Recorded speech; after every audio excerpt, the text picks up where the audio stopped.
poster showing a cross-section of the Cunard Line SRMS Aquitania, the largest and most luxurious of the big transatlantic emigrant liners, launched in 1913. The Swedish Emigration Commission, Swedish, Emigrationsutredningen, was a commission that existed between 1907 and 1913 that was mandated by the Swedish Riksdag to try to reduce Swedish emigration to the United States. In the 19th century, Sweden had one of the highest rates of emigration to North America in all of Europe, the third highest after Ireland and Norway. The situation alarmed conservative Swedes, who regarded emigration as a challenge to national solidarity and to the very nation-state itself, already seemingly under threat from trade unionism and the international socialist movement. The liberal interest, which had in the 19th century favored emigration as a practical necessity, by now also saw it as a net drain, depriving Sweden of the labor necessary for economic development.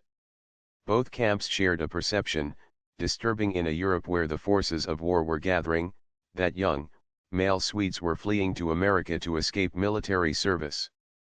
The conservative and nationalist parties proposed dealing with the problem by restrictions, the liberal and social democrat parties by social and economic reform. Despite such ideological fault lines, it was with broad national consensus that a parliamentary emigration commission was mandated to study the problem in 1907. The conservative parties proposed legal restrictions on emigration propaganda, emigrant agents, and emigration by military conscripts. First on his list of urgent reforms were universal male suffrage, better housing, general economic development, and a broader popular education which could counteract class and caste differences. Class inequality in the hierarchic Swedish society was a strong theme in the findings of the Commission. It appeared as a major motivating force in the summarized case histories of outbound Swedish emigrants, interviewed in Hull and Liverpool, which were published in Volume 7. Those were narratives submitted by anonymous Swedes in Canada and the US in response to solicitations by the Commission in Swedish-American newspapers. 289 of them were also published in Volume 7, with the individuals identified by initials, state of residence, and year of emigration. Barton warns that, statistically, the response to the Commission's newspaper appeal will be slanted towards individuals with particularly strong views, yet their experiences remain illuminating. The great majority were enthusiastic over their new homeland, and critical of conditions in Sweden. They describe particularly the grim poverty in the Swedish countryside, the hard work, pitiful wages, and discouraging prospects. She could see no hope of saving anything in case of illness, but rather I could see the poorhouse waiting for me in the distance. When she was 17, her emigrated brothers sent her a prepaid ticket to America, and the hour of freedom struck.